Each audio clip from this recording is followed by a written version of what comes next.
Welcome one, welcome all. Welcome to the next edition of UNC, which is Unifying the Nomadic Community.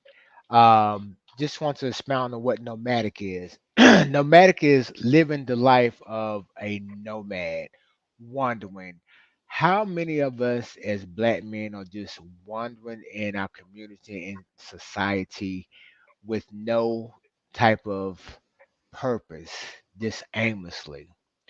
We're using this platform here called UNC to bring awareness to you and give you strategic instruments and tools and resources to change that narrative of your life.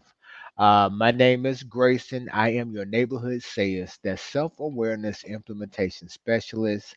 I am a coach. I am also a mentor to mentees, and I help people bring transformative lifestyle changes, either through one on one counseling, coaching, or different platforms. My purpose in life is to help you become self aware by using different biblical principles and universal disciplines to transform your life into a desired result. Not just any result, but a desired result. And our purpose here is to save the black man, which is one of the most endangered species on the planet. And that is our goal by making you aware and giving you the different daily tools that you can add to your life. And it's very simple. Um, Things that you can do to change your outcome, because your outcome is going to be contingent upon what you take in, which is your intake, is going to determine the outcome. And with that being said, I am blessed to have my brother on with me, my co-facilitator, my brother, my mentor. Listen, my voice of reason. He wears a lot of different hats, but I'm gonna let him disclose those hats to you.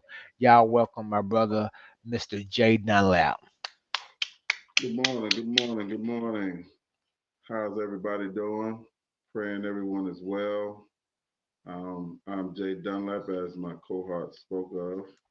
Um, my wife had to remind me of one of the major titles that I carry, and that's first as a husband, a father, a son. I'm also an entrepreneur. I'm a mentor. I'm a life coach. I write. I'm a poet. I have so many different hats, as my brother said. I'm the accountability mirror to a lot of my peers and friends. That's something that my Yes. brother gave the title of, as being the mirror, and and mainly the man of God. So today I want to express how much I'm glad to be here. I've also was directed by my wife is our producer, and she gets on us. So I've also All was hail the told queen. to keep a smile on my face, because I know I could be stone faced coming from Newark, New Jersey. We got that look on our face that might tear you apart without even saying a word. So I want this to be a platform of love, happiness, peace, showing men that we can smile, we can relax. To be an example, today one of the examples, we can start off with breathing. My brother spoke on it last night. He had an amazing webinar that gave a lot of insight on overthinking. So one of the things that he stated was breathing and taking a deep breath and letting it out. When I take deep breaths and let it out, I usually thank God, because we take for Mm. granted how much that means to have breath. That's all we have to live off of, it is the breath that we have in our lungs and in our body. So we take for granted of those breathing techniques that really relaxes us. That's really the first gift that God gave us, as He breathed Mm. Yes. into us. So if we could remember that, it could help us a lot of times with them overthinkers and them stressors. So Yes. that's my intro. Yes. Gratitude does also control your attitude. When we are grateful for what we do have, then God can give us more. Um, Sometimes we take so much stuff for granted, but want to stay focused here today. We're gonna jump straight into the topic for this week. I call this is our second inception. And when I say that, Inception is kind of different than our actual episode because when we say inception, it actually means a starting point or institutional activity to begin something else. Um, we're incepting the previous perception that you have of yourself that society has put upon us. We're changing the whole narrative. And we're changing it by using the onion effect. If we keep peeling back layer upon layer, we will eventually get to the core. And it's at the core that we want to change. Um, Everything is about transformation when it comes to us. We want to transform your mindset. We want to transform how you think of yourself, how you think of your brother. Um, This week's topic is how the black man is portrayed in the black community as well as society. I'm going to hop on the society side and I'm going to let my brother, Dr. Dunlap, he's going to handle the community side. So, with the society side, we do understand that we have been stereotyped from way back when. Um, some of the stereotypes that African American have actually grew is like a natural consequence of both our scientific racism and our legal challenges to both our personhood and our citizenship. Currently, African Americans with stereotypes, which include such names as Mammy, Mandingo, Sapphire, Uncle Tom, and Watermelon. They have been informed by the legal and social status of Black people in America. And many of these stereotypes, they were actually created during the height of the transatlantic slave trade, and they was used to help commodify Black bodies to justify the business of slavery. We're gonna go back to the root of this thing first, and then we're gonna bring you up to date because until you understand the root cause of where this come from, then we know where we need to go to change the narrative thereof. For instance, an enslaved person was forced under violence to work from sunrise to sunset. um, how can we ever say that to be lazy? If we work from sunrise to sunset, you know what I'm saying? That cannot be described as lazy. But yet, laziness, as well as other characteristics of submissiveness, backwardness, luridness, treachery, and dishonesty, historically became stereotypes assigned to us from the beginning. So we have to go back to the beginning and erase that mentality that was characterized upon us as black men to change that narrative. Um, just want to share a little bit of history and information with you about how our entrepreneurship, even in the midst of oppression that we went through, has actually helped transform us. Um, Before and I think it was in the Jim Crow era, watermelon once symbolized self-sufficiency among African Americans. Now, following the emancipation, many Southern African Americans grew up and they sold watermelons, and it became a symbol of their freedom. And many Southern whites reacted to this self sufficiency by turning the fruit into a symbol of poverty.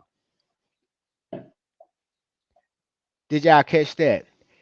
Now, it was our symbol of freedom because this was something that we was doing as entrepreneurs.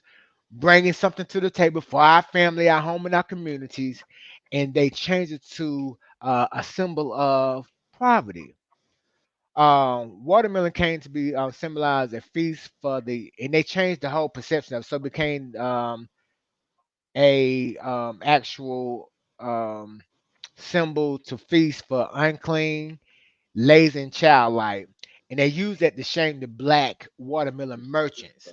Um, and they included it. If you remember, they had postcards, pictures, people stealing and fighting over watermelons and stuff. Just sitting in the streets eating watermelon.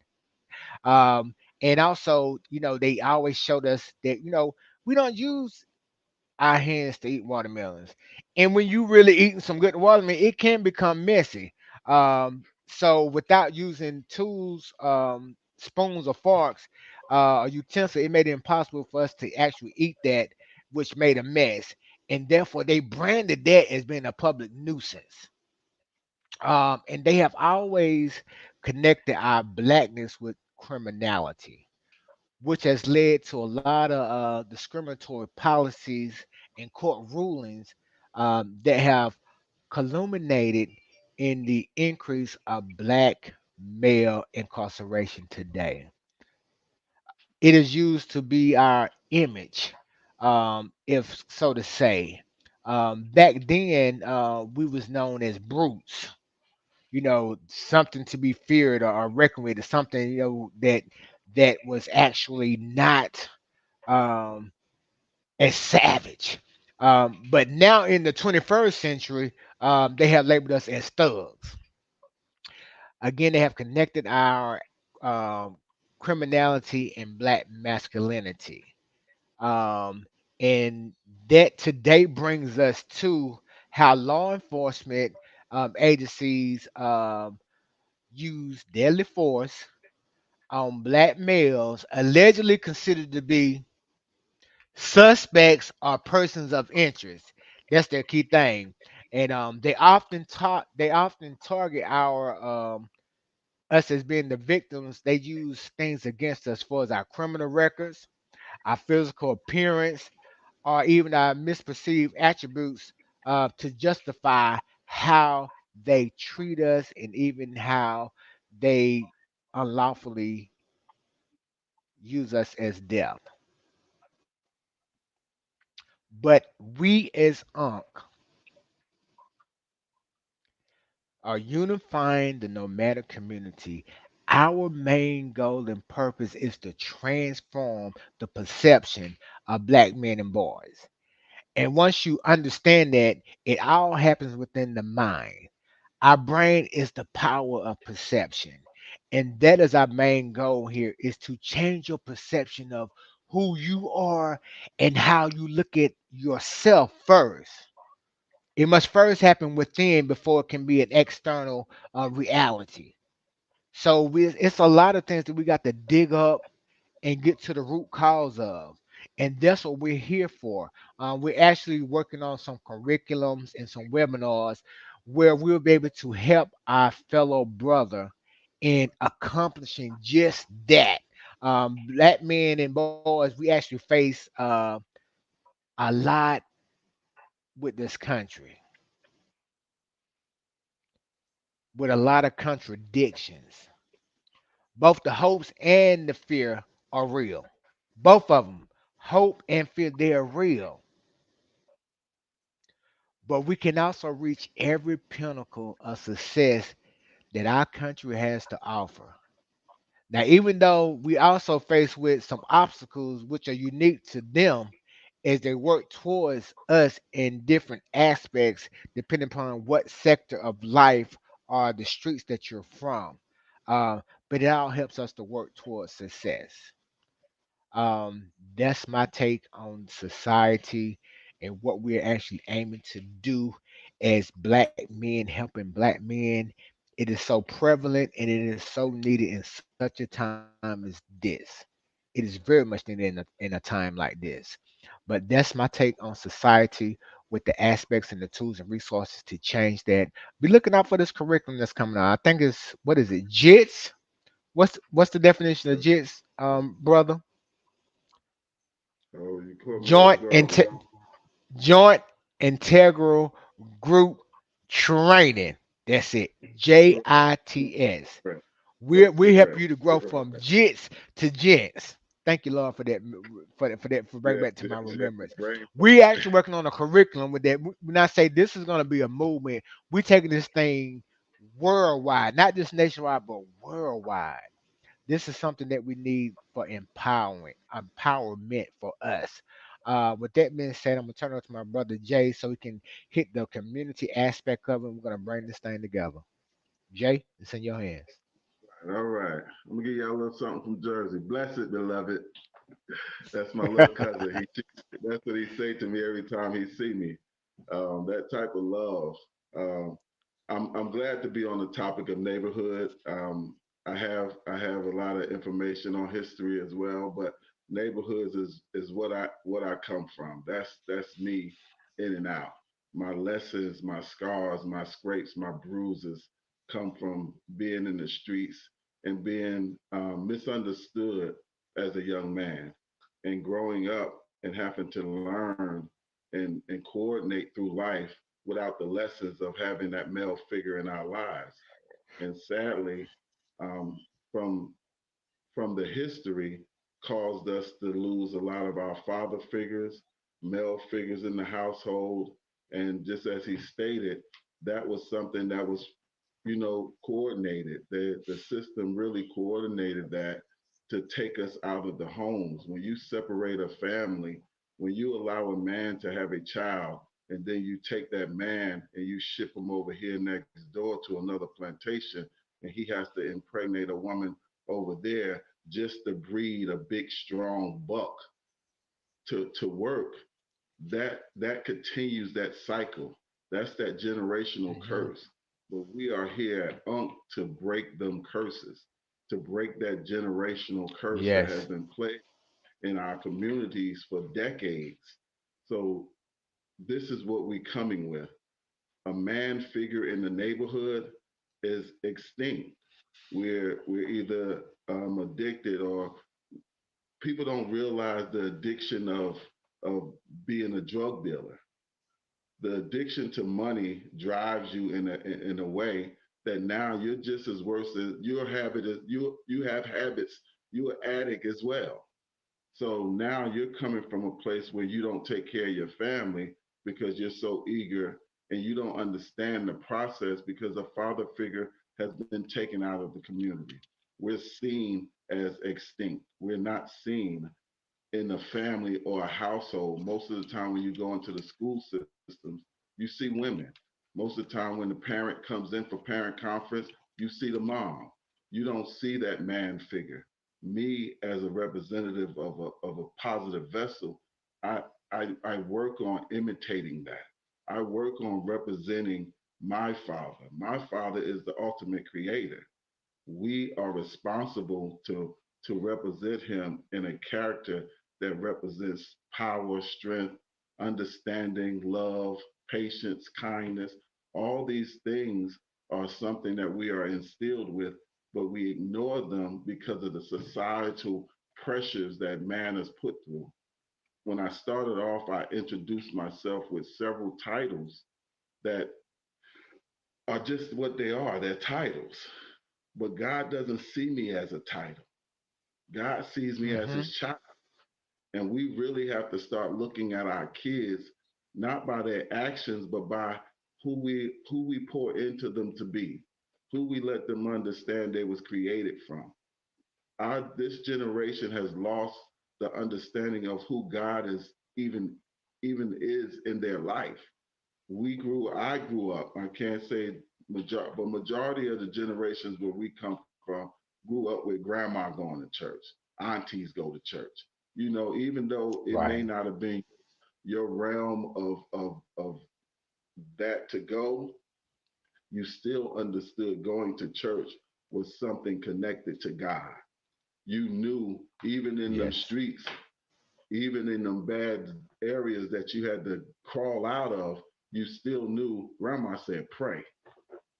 I recall prime example as a juvenile being in a holding cell with maybe 10 other guys as a juvenile, my first time, and all I heard was my grandmother say, pray. How that impacted my life throughout my life, through everything I've been through. It didn't cover me and protect me from what I had to go through to be the man that I Right. am. So I had to take Right. these routes to become who I want to represent. And that's the problem in the communities. So many of us don't know. We're Mm. faulted not being taught. We're faulted by not knowing. And that's because that was the project. That was the plan. That was the Willie Lynch project, is to make sure that we don't connect strong enough to unify each other as men, to cover and protect each other as men, so we can be the dominant force in our community, so we can be strong Absolutely. within our households. When a young man looks at you, he sees a man that stands and represents power, that's going to protect him, even if he's not your child. We have Right. gotten to a place that we are not protecting our youth. We are not protecting our brothers. We're not protecting our sisters. Do we understand that there are kidnappings going on amongst our community with men, women, children? It's not just ladies getting abducted. They're abducting everyone. And they come to our communities because they know that we are the ones that's lost. They know that we are the ones that they're not going to look for. But we have to look for each other. We have to come and find you. We have to protect you. As a father figure, as a man in the community, my job is to be there, show up. That's one of my biggest mottos. A kid doesn't understand you're not at my baseball game. You're not at my Right. class play. You're not checking my homework. You're not taught. They don't understand that. And I just want to say that men are having so many. We try to hold up to all these different titles that we gravitate to. I'm an entrepreneur. I'm a businessman. All these things that really takes us away from being who we were created to be. A man of God, speaking life, Right. pouring Yes, into one another, exactly. rejuvenating the little boy that was left unprotected. I explained to people that my mother was my goat. My mother was the greatest of all times in my life, because even though we had difficulties, even though she couldn't understand how to how to deal with, I can't say raise because she raised me to be accountable. Certain words I wasn't allowed to say, but because was an excuse in her book. You're going to be a man that gives no excuses for your actions and your behavior. So when you're raised like that, I am the one that's going to be held accountable, because I got to hold others accountable. So that means I have to change up how I do things. Drinking, I had to stop it because I want to be something that a young man can see, and he's not like everyone else. I have to be a person where smoking weed or taking this and doing that. I have to be that vessel. I have to bring that image back to the community.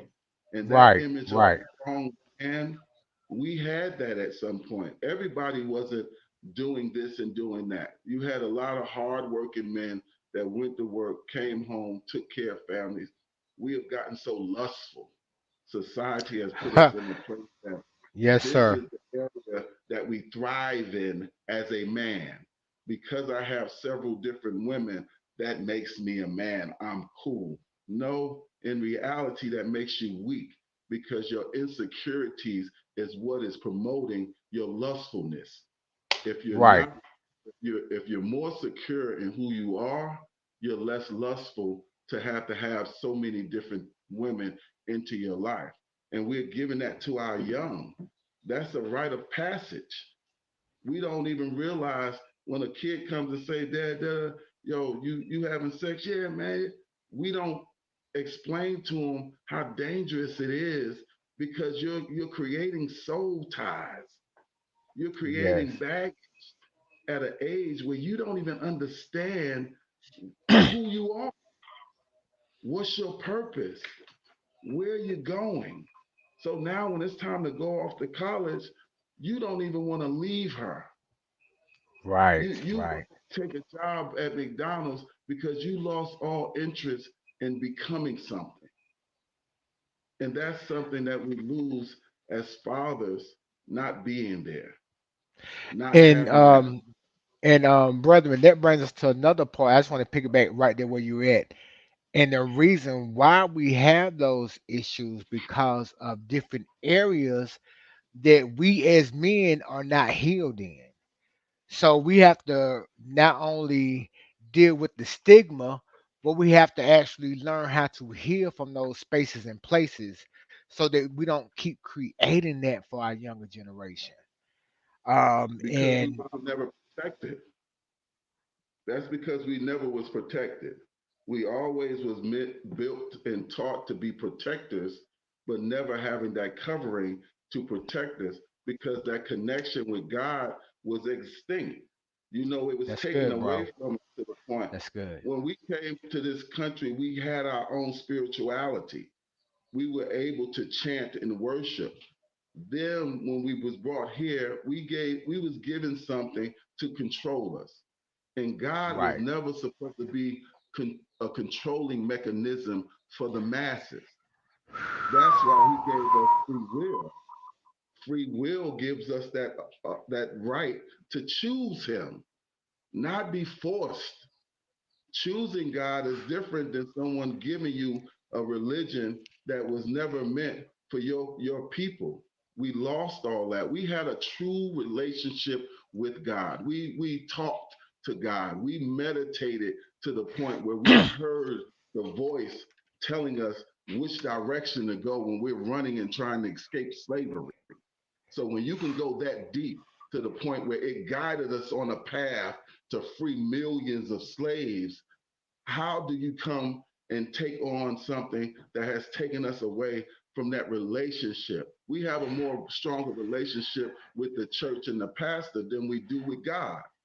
Okay, That's okay, what's so okay, evil. bruh, bruh. That's good. Let me put some brakes on that, cause that's a whole nother inception by itself. That's a Yeah, whole nother show by itself that we can yeah, really gonna, as black men, we're going to learn how to dig deeper right there where you at. yeah, You just yeah, hit the dirt. We got to dig that thing up.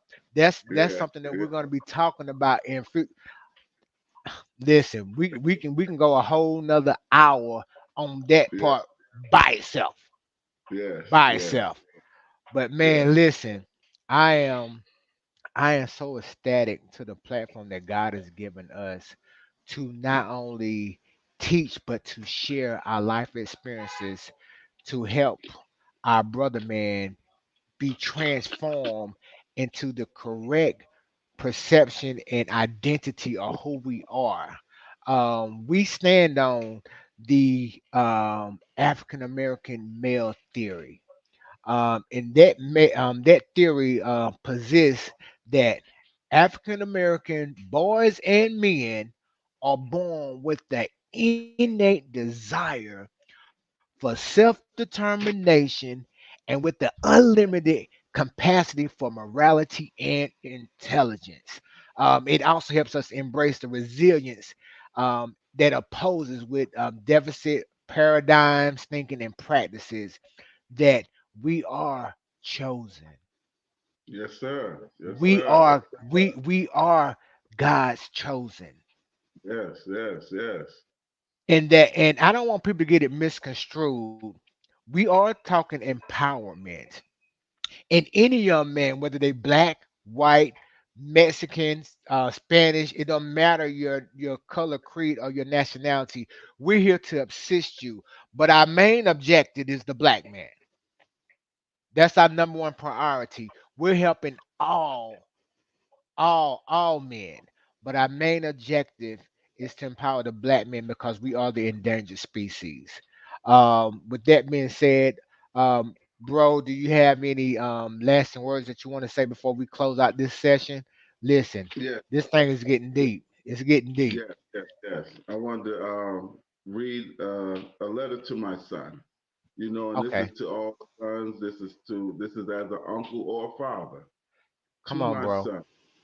As a father, the title comes with responsibility plus a commitment to show up in your life, standing as a man of God, representing loyalty, honesty, and love, speaking to you with knowledge, but listening to you with compassion.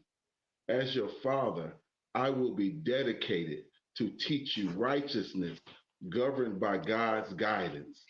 I survived my struggles through my prayers. God covers me to allow me to cover you. I'm led by humility, a modest soldier, while humbling my flesh to allow God's direction for my spirit.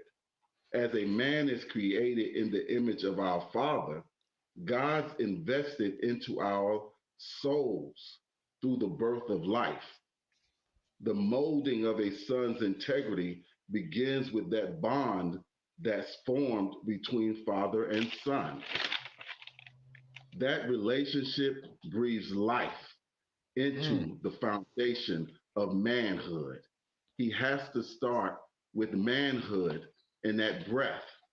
You're not going to reach that level of security and compassion and love without having that father breathe that security into you to give you that confidence, that power.